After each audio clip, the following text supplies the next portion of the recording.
Bab 6803. Elaine Ma sangat tidak puas dengan penjelasan Hani. Dia langsung membalas, apa maksudmu? Ketika CEO grupmu datang, tidak bisakah kami, para pelanggan, bersenang-senang? Siapa Tuhan, pelanggan atau bos? Hani sangat malu dan berkata, Nyonya, wajar saja jika pelanggan adalah raja, tetapi saya hanya pembantu rumah tangga biasa, bagaimana saya bisa mengendalikan bagaimana bos grup mengaturnya? Elaine Ma bertanya balik, di mana ketua kelompokmu? Minta dia untuk datang menemuiku. Aku ingin bertanya langsung kepadanya, apakah seperti ini biasanya dia memperlakukan pelanggan? Hani terkejut mendengar ucapan Elaine Ma, dan bertanya dengan ragu-ragu, Nyonya, apakah Anda tahu siapa presiden kelompok kita? Elaine Ma berkata dengan nada meremehkan, saya di sini untuk menghabiskan uang untuk liburan, dan saya harus mempelajari siapa bos Anda. Ada apa? Apakah bos Anda lebih baik daripada Bill Gates yang terkenal itu? Hani terbatuk canggung 2 kali dan menjelaskan dengan suara rendah, Nyonya, menurut daftar orang terkaya Hurun tahun lalu, bos kami berada di peringkat ketiga di dunia, dan Tuan Bill Gates yang Anda sebutkan berada di peringkat 8 di dunia. Apa-apaan ini? Elaine Ma terkejut dan berkata, bukankah bosmu baru saja membuka hotel? Bagaimana dia bisa mendapatkan peringkat ketiga dalam daftar orang terkaya di dunia? Hani kemudian memperkenalkan, Nyonya, Anda mungkin tidak tahu bahwa bukan hanya pulau tempat Anda berada, tetapi semua hotel White Horse di seluruh dunia hanyalah bisnis kecil yang dimiliki oleh bos kami. Merek-merek mewah terkenal seperti LV dan Hermes kini dimiliki oleh bos kami. Dia adalah raksasa internasional mewah. Bernard Arnault. Ketika Charlie mendengar nama ini, lengkungan geli muncul di sudut mulutnya. Ternyata pulau yang dipilihnya dengan hati-hati itu sebenarnya adalah milik saudara musuh bebuyutannya ini.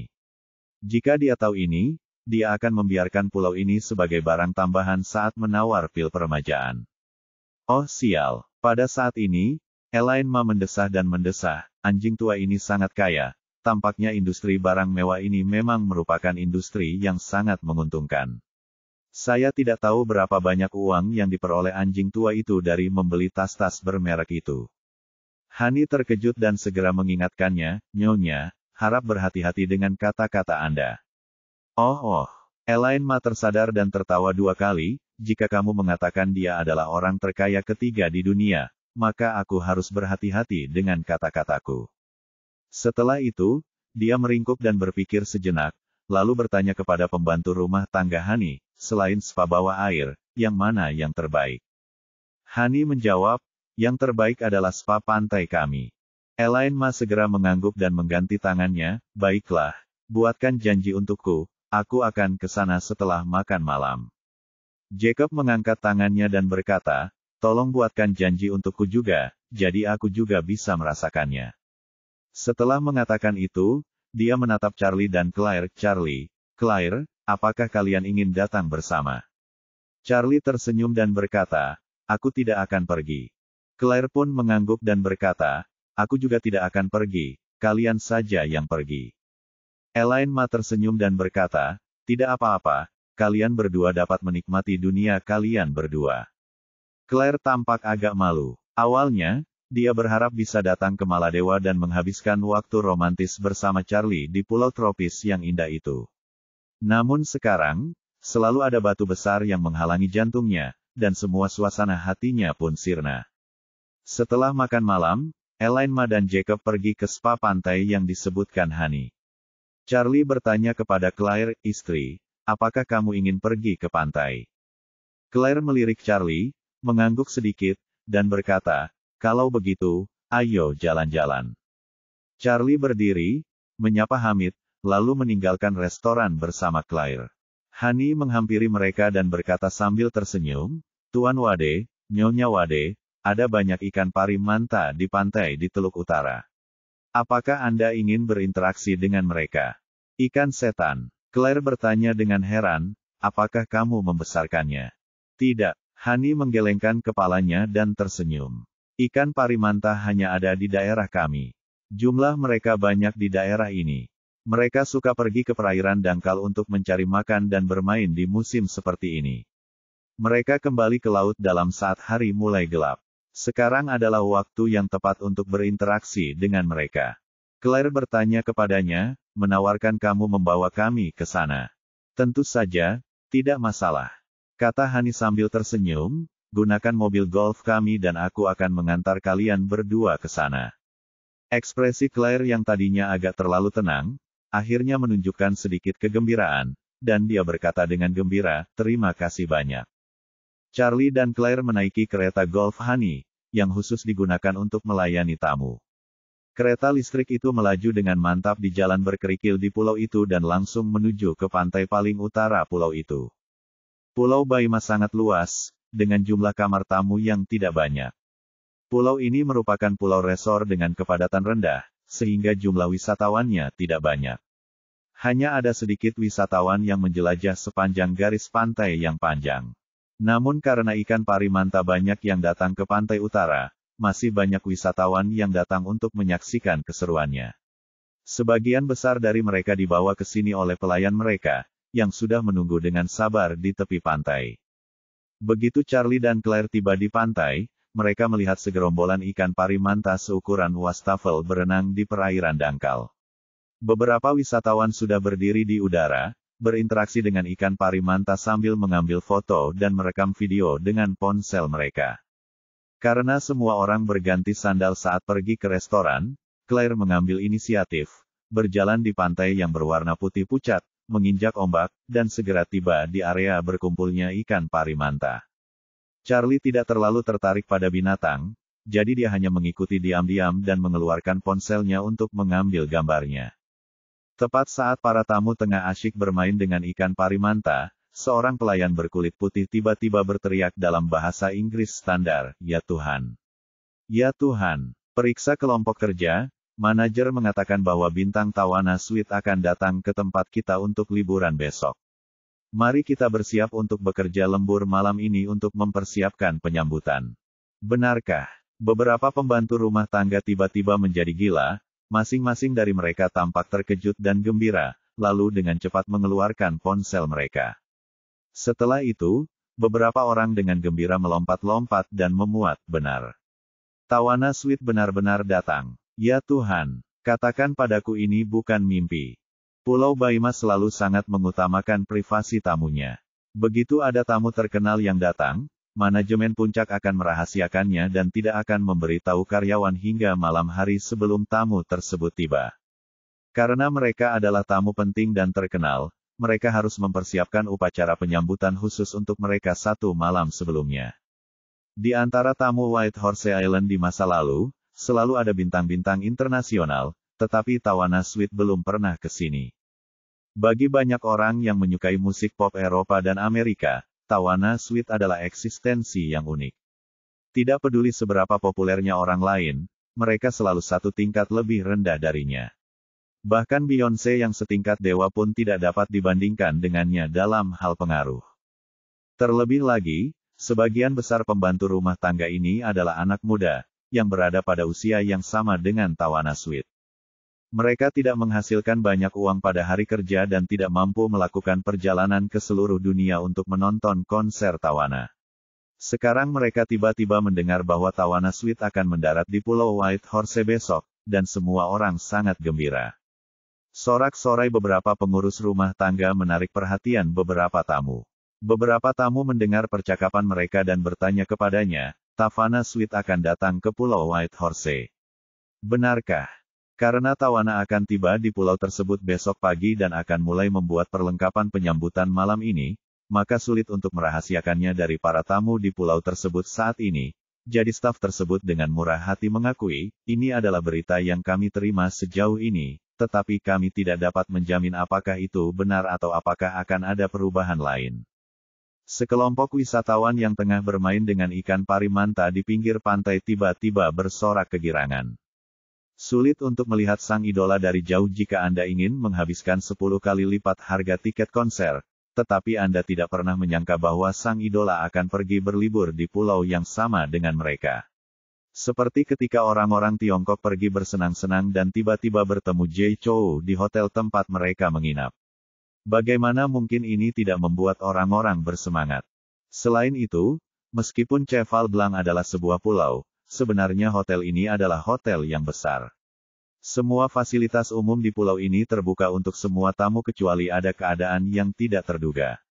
Ini berarti bahwa setiap orang kemungkinan akan makan di restoran yang sama, berenang di kolam yang sama, dan melaut di kapal pesiar yang sama dengan tawana.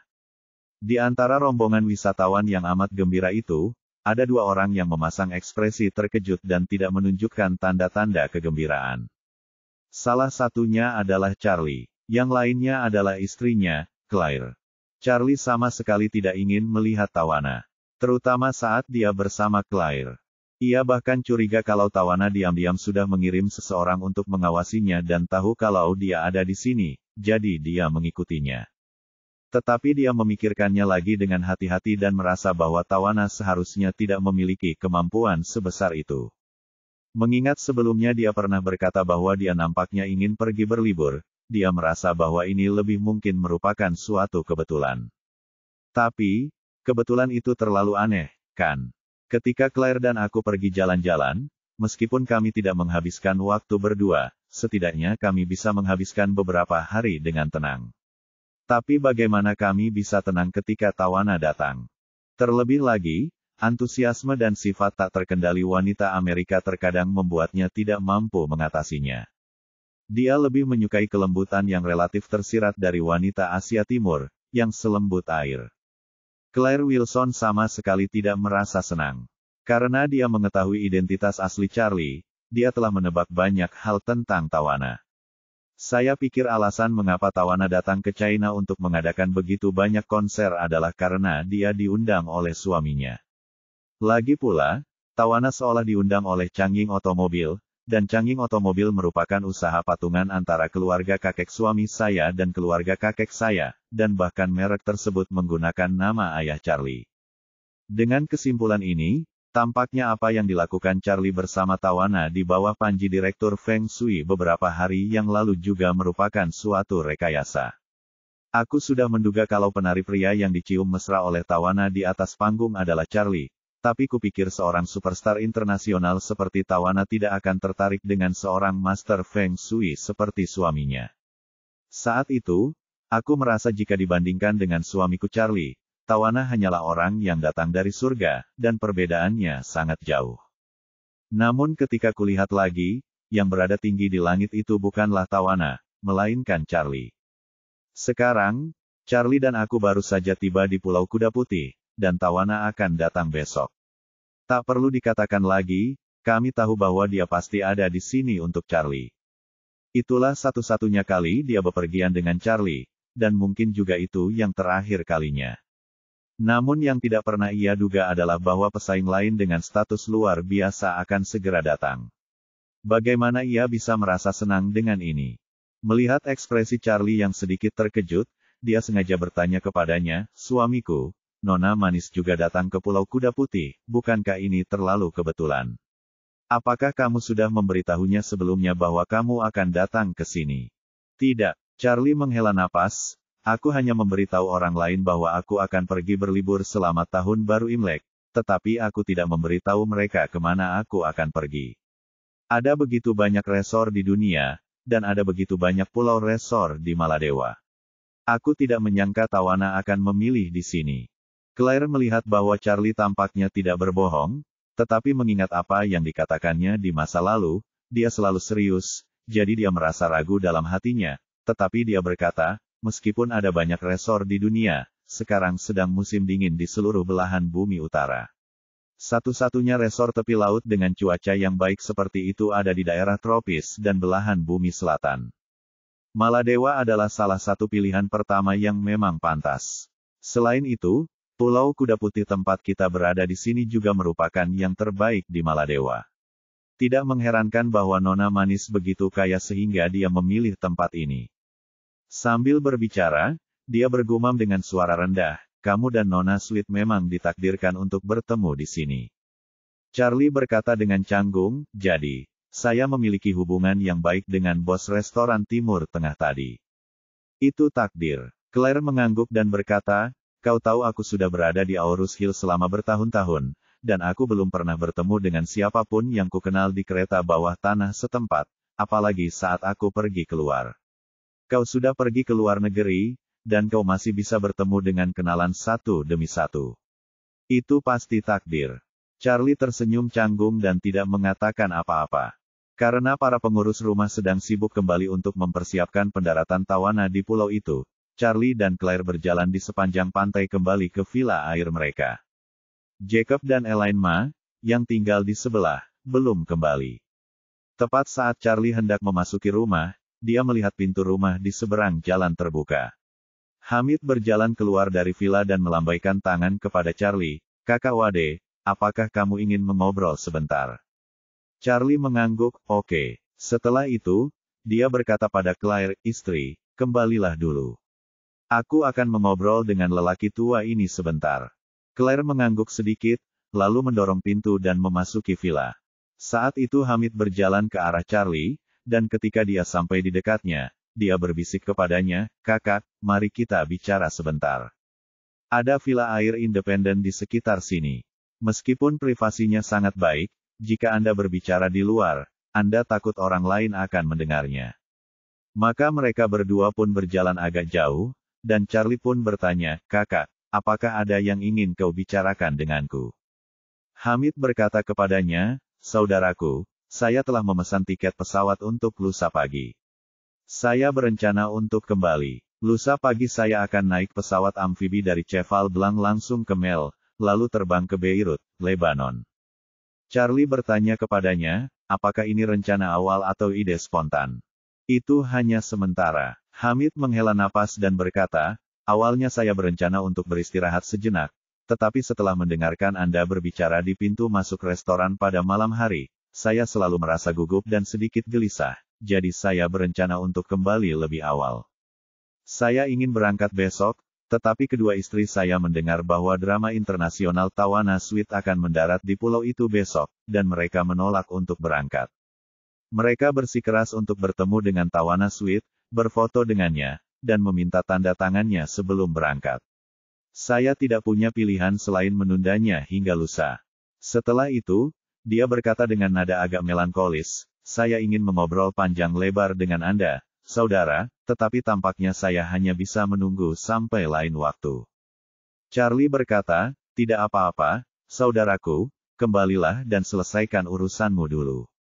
Selama periode waktu ini, kamu harus memanfaatkan waktu untuk menghubungi beberapa kekuatan marginal di pihak lawan. Akan selalu lebih baik untuk membuat pengaturan terlebih dahulu. Pada titik ini, Charlie tiba-tiba teringat sesuatu, jadi dia bertanya kepadanya, saudaraku, apakah kamu masih ingat bahwa aku membantu kamu menahan serangan istana 10.000 naga? Tentu saja aku ingat, kata Hamid bersemangat, setiap strategi kalian sangat berguna. Menggali terowongan di lereng belakang, membangun benteng, membangun bunker, melakukan pengintaian dengan tembakan silang, dan pengintaian dengan pesawat nirawak berhasil mengalahkan para prajurit istana 10.000 naga yang terlatih dengan baik. Oh, aku masih bersemangat saat mengingatnya sekarang. Charlie berkata, saya ingin mengingatkan Anda tentang pesawat nirawak. Ketika saya meminta Anda untuk memanfaatkan pesawat nirawak dengan baik sebelumnya, pesawat nirawak kecil itu terutama digunakan untuk pengintaian. Pesawat nirawak itu fleksibel dan kecil, dan hampir tidak dapat dideteksi oleh musuh. Akan tetapi, situasi perang di Eropa Timur telah menemui jalan buntu dalam 2 tahun terakhir, dan pesawat nirawak telah dikembangkan untuk banyak tujuan baru. Sebagian besar pesawat nirawak digunakan untuk membawa bom kecil untuk pengeboman di ketinggian rendah dan serangan bunuh diri. Saya pikir Anda harus bergegas dan menimbun sejumlah besar pesawat nirawak, sebaiknya 100.000. Begitu musuh melancarkan serangan umum terhadap Anda, pesawat nirawak akan sangat efektif. Ya, Hamid mengangguk setuju. Saya juga sudah membaca banyak laporan yang relevan. Benda ini cukup kuat, biayanya murah dan sulit untuk dipertahankan. Charlie berkata, kalian juga harus siap untuk bertahan melawan pesawat tanpa awak. Lihat apakah kalian dapat membeli radar canggih. Begitu pesawat tanpa awak musuh menyerang, saya tidak berani mengatakan bahwa saya dapat sepenuhnya bertahan melawannya, Tetapi setidaknya saya harus bersiap terlebih dahulu untuk mencegah musuh menggunakan pesawat tanpa awak untuk melakukan serangan presisi terhadap peralatan besar kalian, atau melakukan operasi pemenggalan kepala terhadap kalian. Tidak masalah. Wajah Hamid tegas menyadari bahaya itu dan berkata, saya akan meminta mereka mengambil tindakan anti pesawat nirawak di benteng permanen dan pintu masuk terowongan lereng terbalik. Charlie mengingatkannya lagi, Anda harus memastikan bahwa patroli udara dengan pesawat nirawak dinormalisasi dan pergerakan personel serta peralatan dalam radius 50 km dari pangkalan Anda diawasi dengan ketat. Selain itu, bersiaplah untuk melarikan diri. Jika perang menjadi sepihak, carilah cara untuk melarikan diri hidup-hidup. Kemudian datanglah ke China untuk menemuiku dan aku akan menjagamu tetap aman. Hamid sedikit gugup, saudaraku. Apakah situasinya begitu pesimis? Pangkalan saat ini adalah hasil kerja keras saya selama bertahun-tahun. Anda telah menginvestasikan begitu banyak uang pada saya dan membangun begitu banyak infrastruktur baru. Jika kita benar-benar menyerah, bajingan-bajingan itu akan mendapatkannya dengan cuma-cuma. Charlie menggelengkan kepalanya dan berkata, saudaraku, kamu harus memiliki gambaran yang lebih besar. Ketika tiba saatnya hidup atau mati, tidak ada yang tidak bisa kamu korbankan kecuali hidupmu. Khawatir dia akan terlalu gugup dan mentalnya akan terpengaruh. Charlie tersenyum dan berkata, tapi mungkin tidak seserius itu. Selalu baik untuk bersiap dengan baik. Ada terlalu banyak variabel di tempat Anda. Apapun bisa terjadi. Hamid menggigit bibirnya dan mengangguk berat, sambil berkata, baiklah. Aku akan mendengarkanmu.